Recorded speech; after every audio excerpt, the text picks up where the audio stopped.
silent, steady, and free. And maybe, in its long journey through the dark, it carries with it the echoes of this very moment, the sound of your breath, the calm of your heart, and the faint, fragile thought that somewhere out there you are connected to something infinite. Sleep softly, traveler of the earth. Breathe deeply. Let go, because somewhere beyond the veil of light, a wanderer continues its voyage through eternity. And tonight, you travel with it. Good night, traveler. Good night, dreamer. Until the next story. Hello, dreamers, and welcome back to Bedtime Universe. Tonight we will drift together into a quiet corner of the cosmos, a place where curiosity hums softly and the sky keeps its secrets like whispered stories. Make yourself comfortable. Breathe in slowly, breathe out slowly. Let the day loosen its grip and allow your thoughts to unfurl like thin ribbons of starlight. This is the story of a visitor from beyond, a small, cold messenger that crossed the vast darkness between stars and, for a brief while, threaded itself into our sky. Scientists call it 3-Eye Atlas. To many, it has become a puzzle. To some, a warning. To others, a doorway. Tonight, we will walk that doorway together, slowly and gently, listening to the strange hints it left behind. Long before our sun kindled, before our oceans gathered on an infant Earth, this object was already on its way. Imagine a world of distant suns, a disk of dust and gas circling some ancient star. Somewhere in that pale, crowded neighborhood, an ice fragment formed. It lived a quiet existence as part of another system. Then some violent event sent it adrift. Over time so vast, they make human memory feel like a single blink. That it crossed the empty dark, carried on the indifferent currents of the galaxy. That was its first long sleep. Then, in our era, in the small window of human attention and telescopic looking, telescopes noticed a faint motion. It showed up in the regular feeds and alerts, a dot moving with an unusual speed and path. The networks named it 3-Eye Atlas. The first two had already taught us to be humble, but this one arrived with riddles that were sharper and stranger than anyone expected. At first glance, the numbers were puzzling. Its trajectory was hyperbolic, which means it was not bound to our Sunday. It came from far beyond, on a one-time crossing. It moved in a retrograde direction, traveling opposite the familiar sweep of the planets. Yet its orbit lay almost along the same plane that the planets occupy, inclined at only about 5 degrees.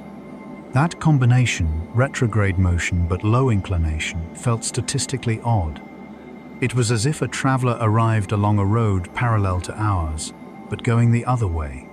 The geometry of that passage made some astronomers quiet with curiosity, because coincidences like that, if truly coincidental, are rare.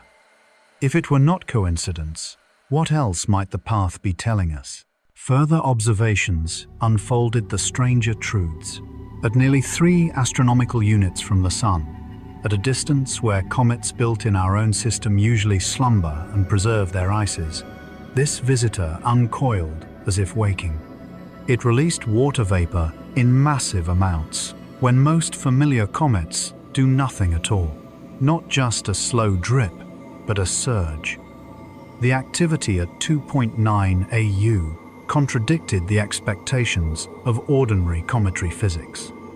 Even more surprising, when scientists analyzed the gases in its coma, the ratio of carbon dioxide to water turned out to be exceptionally high. For every part of water, there were 8 parts of carbon dioxide.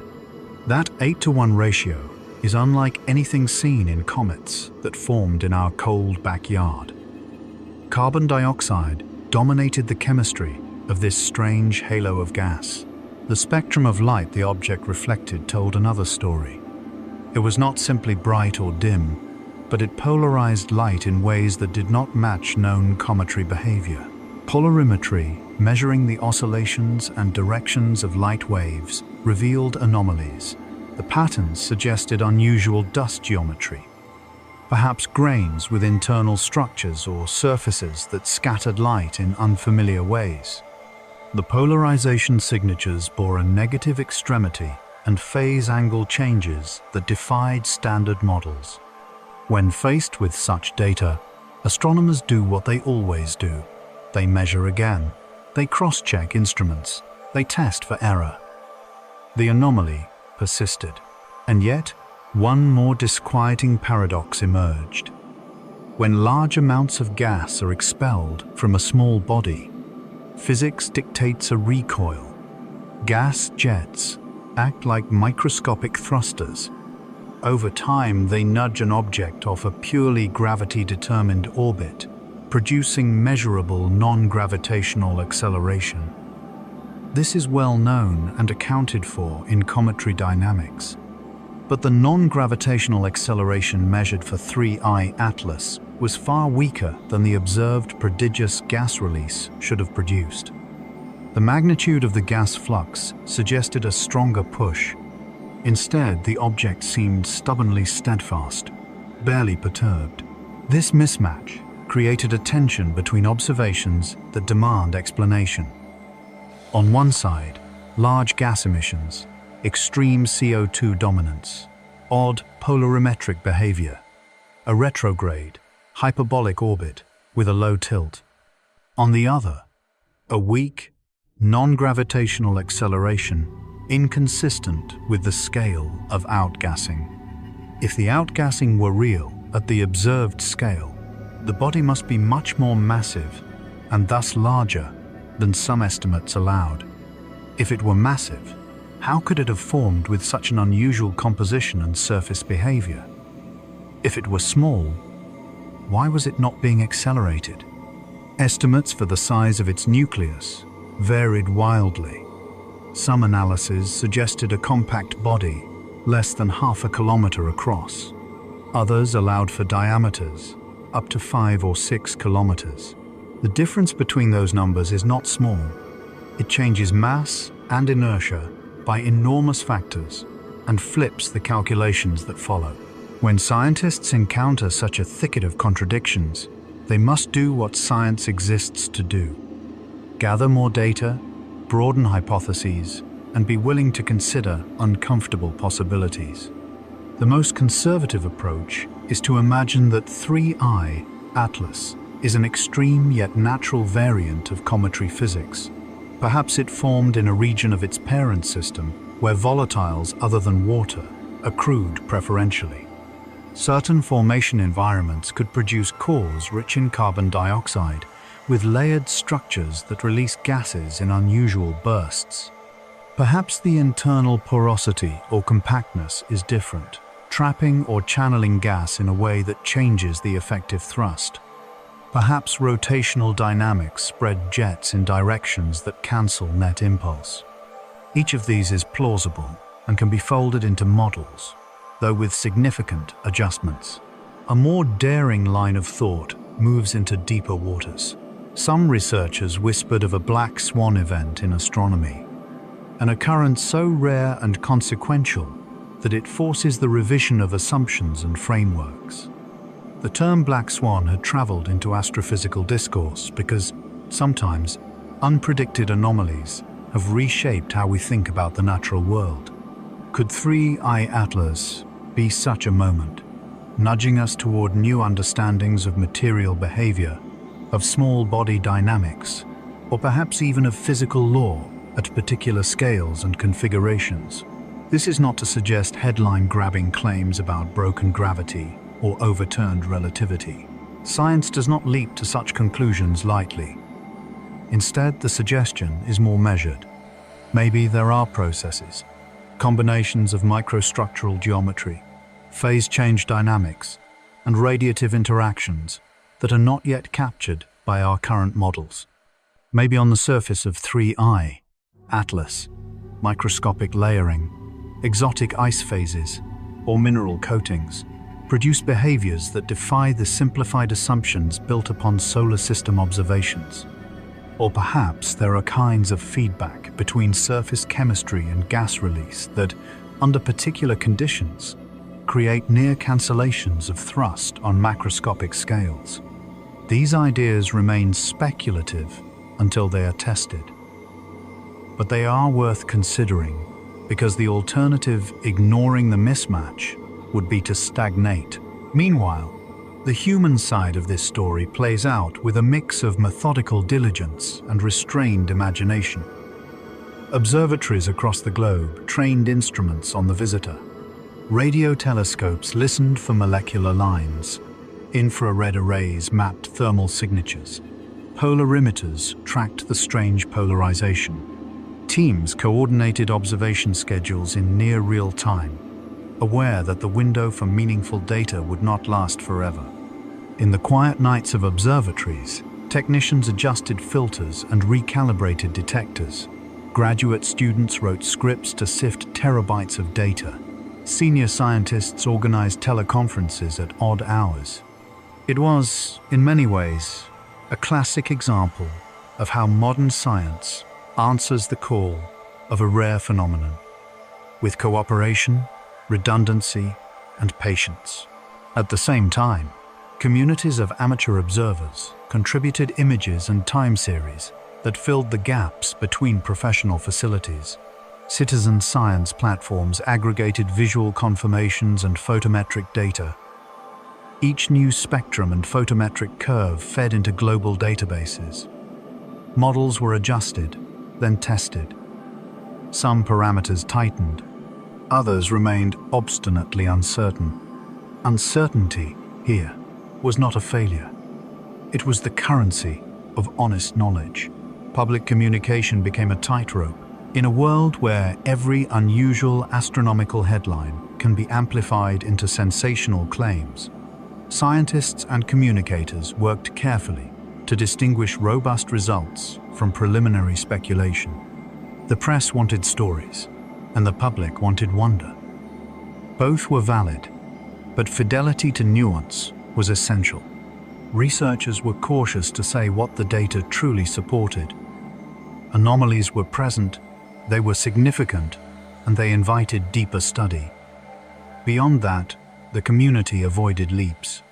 Speculation about black swan scenarios was framed as a useful intellectual exercise, not as a declaration of revolutionary physics. Within the labs and online forums, different narratives emerged, like competing constellations in a dark sky. They pointed to known chemical processes and proposed that the CO2 dominance could be a formative signature, reflecting a birthplace with different temperature histories and volatile reservoirs.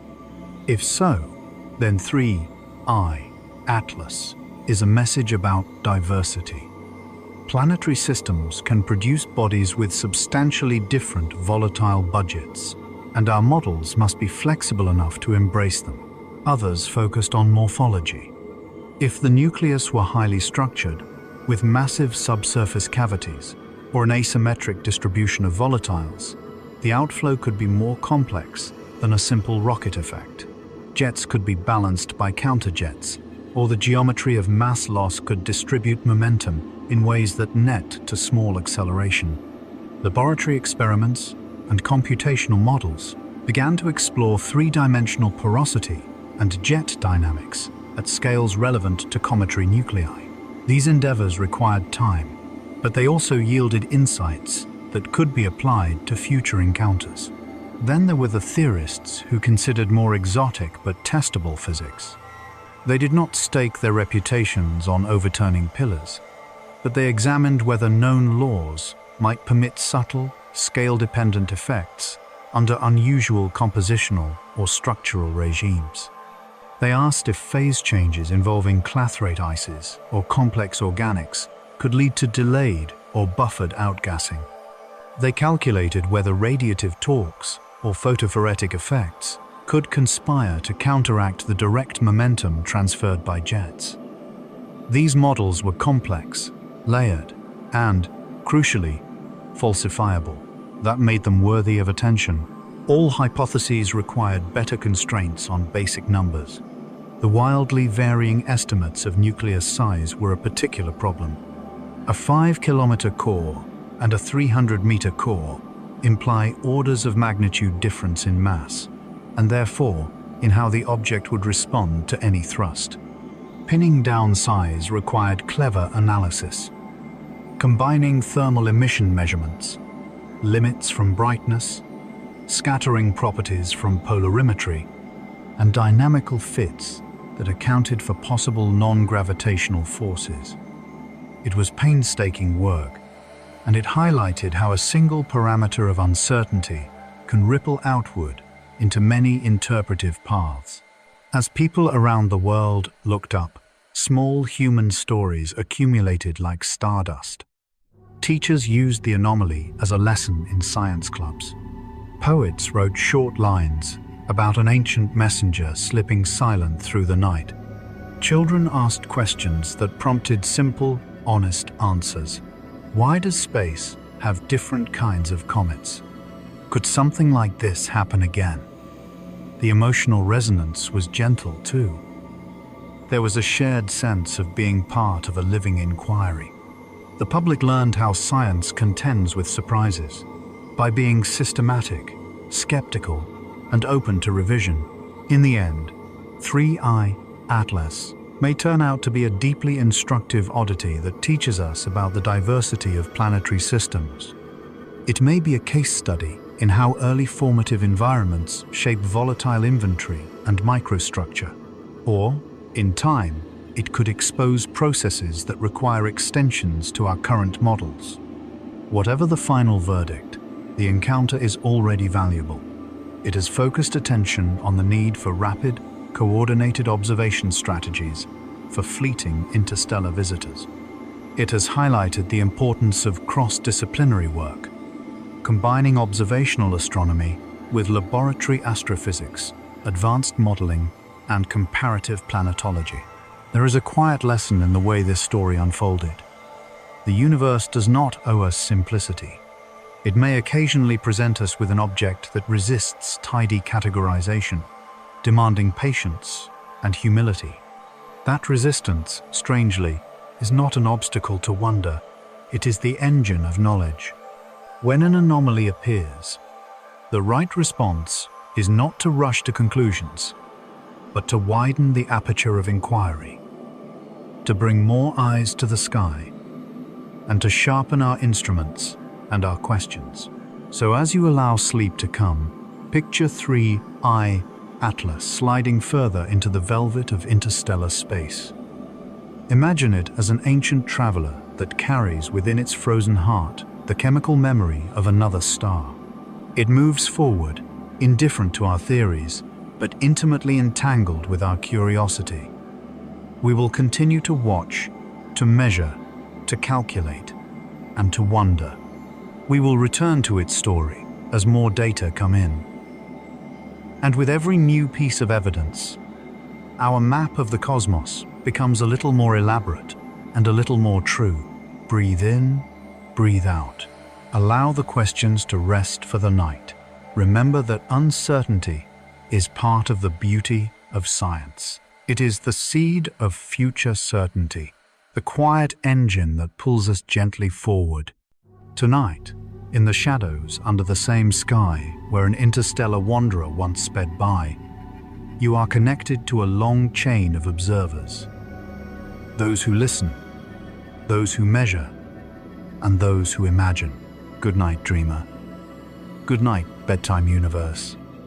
Until the next story, may curiosity lightly guide your sleep.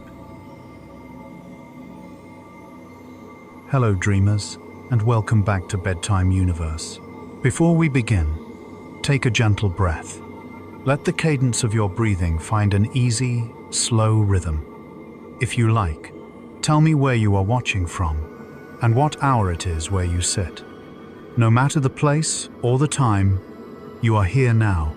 And tonight, we will travel together into a quiet pocket of the cosmos, where one small visitor changed how we listen. This is the story of 3I Atlas, an interstellar wanderer whose passage through our sky felt at first like a whisper, then like a question. It is a tale of precise measurements and patient nights in observatories.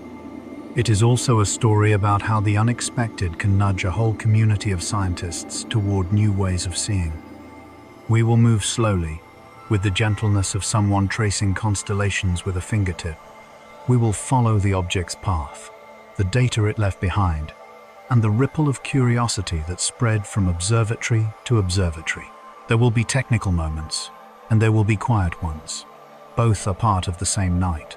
The discovery was simple, at least in its beginning.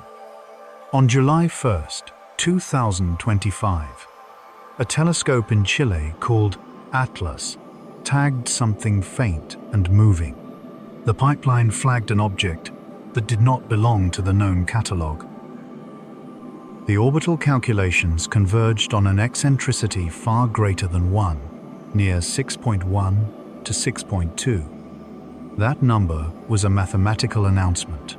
This object was not bound to our Sunday. It was passing through with a speed of nearly 60 kilometers per second, in a universe where many things circle patiently. For a while, the world treated it like the other two interstellar guests we had seen before. But even early on, there were strange notes in the score. James Webb, peering with its deep sensitivity, recorded spectra of its coma. The composition was not dominated by water vapor, as is typical for comets formed in the cold outskirts of our system. Instead, the signature was unmistakably strong for carbon dioxide. That chemical voice suggested a birth environment unlike ours. The visitor was not merely alien by origin, it was alien in the way it held heat and released breath. The weeks unfolded like a slow experiment. In early October, on the 3rd, the object paid a close call to Mars. Radio and optical tracking from spacecraft and ground stations confirmed that it was exactly where the orbital predictions put it. The trajectory calculated from those data matched the predicted path with an almost unsettling steadiness. Then the geometry of the system shifted. From our vantage, the object moved behind the Sun in superior conjunction, an interval when direct optical observation becomes impossible for a time. Astronomers call it a blind spot. During that conjunction, the Sun itself became unusually active. On its far side, energetic events erupted. 3 major coronal mass ejections launched in sequences whose timing and trajectories traced lines that were, by coincidence or by a deeper ordering, roughly aligned with the path where our interstellar visitor was passing. Coronal mass ejections are vast expulsions of plasma and magnetic field, giant storms of charged particles that sweep across space and can buffet planets and spacecraft. The record books held examples of comets being battered by solar storms, their tails momentarily distorted, their dust plumes rearranged. Physics teaches us that when an object in space receives a substantial plasma wind, it can perturb its orbit, because plasmas interact with material, exert drag, and shuffle charges in ways that ultimately produce forces. In other cases, an impulsive event can be detected as a small deflection or a measurable change in velocity. The expectation was straightforward. When superior conjunction ended and 3I, Atlas reappeared. Telescopes around the world leaned in to see what damage had been done or what tug had been felt. The surprising and now famous fact appeared in the numbers. The object had emerged without measurable deflection, no deviance in position, no change in speed, no significant alteration of trajectory. The orbit fit remained the same within the margins of error. For a body that had just experienced the passage of 3 strong CMEs, that steadiness read like a gentle defiance of simple expectation. What are we to make of such steadiness in the face of solar storms? There are immediate, cautious possibilities grounded in known physics. Perhaps the geometry of the CMEs and the object's orientation created a scenario where the net impulse was minimal. Plasmas and magnetic fields are directional. If the CME struck the object at angles that yielded symmetric forces, or if the object's own outgassing produced balancing jets at the right moments, measurable deflection could be small. Alternatively, if the nucleus were large enough and dense enough, the momentum transferred by the passing plasma might be insufficient to produce a detectable orbital perturbation. A massive, compact body resists nudges, much as a heavy ship resists small waves. But the data painted a more complex picture. Remember how Webb's spectrometer recorded a CO2-dominated coma? And recall how earlier observations showed significant, non-typical behavior in composition. Those clues made the simple mass-based answer unsatisfying. If this object's composition and surface interaction with radiation were unusual, perhaps its interaction with the Sun's plasma environment was also unusual. Some scientists began to consider electromagnetic effects with renewed seriousness. After all, the Sun is not merely a gravitational source, it is an enormous magnetic dynamo whose winds carry charged particles and entwined magnetic fields. Interactions between magnetized plasma and conductive or charged bodies can produce forces that are not purely drag in the classical sense. In the quiet hum of control rooms and conference calls, researchers sketched scenarios. Could the nucleus support a sheath of charged particles? Could it have a magnetized region, perhaps generated transiently by currents in its coma, that reoriented local field lines and altered how plasma flowed around it?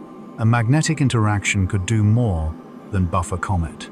It could isolate it from the bulk flow of the CME, channeling charged particles along field lines instead of allowing them to strike the body directly. In that sense, the comet could present a kind of transient electromagnetic shield, not because it had an intrinsic magnetic core akin to Earth, but because the dynamics of charged dust, ionized gas, and local currents conspired to alter the effective boundary between the CME and the nucleus. Then there is the provocative idea that elements of the object's activity could have been not only reactive but proactive. Some papers, cautious and rigorous in tone, raised the possibility that the interaction was reciprocal. Perhaps the comet's presence perturbed a solar magnetic environment in ways that made the Sun more likely to release CMEs directed along certain trajectories. This is not to say that a small body commands the Sun like a puppeteer. The energy scales are enormously different. Yet plasma physics is subtle, and under certain conditions, small perturbations to field topologies can seed instabilities that grow. Consider a stream of ionized particles encountering a region where magnetic connectivity is marginal. If the local field configuration is delicate, a perturbation might tip the balance and precipitate a larger scale release. In this way, a comet crossing the heliospheric current sheet at a vulnerable point could, hypothetically, play a role in the timing or directionality of a CME. Speculation like this must be treated with discipline. The standard scientific response is to test hypotheses with data. Given the sparsity of direct measurements while the comet was behind the Sun, researchers relied on indirect evidence, time-stamped solar observatory data, coronagraph imagery, magnetogram readings, and the later, unperturbed orbital fit. They combined these datasets to construct models of the CME trajectory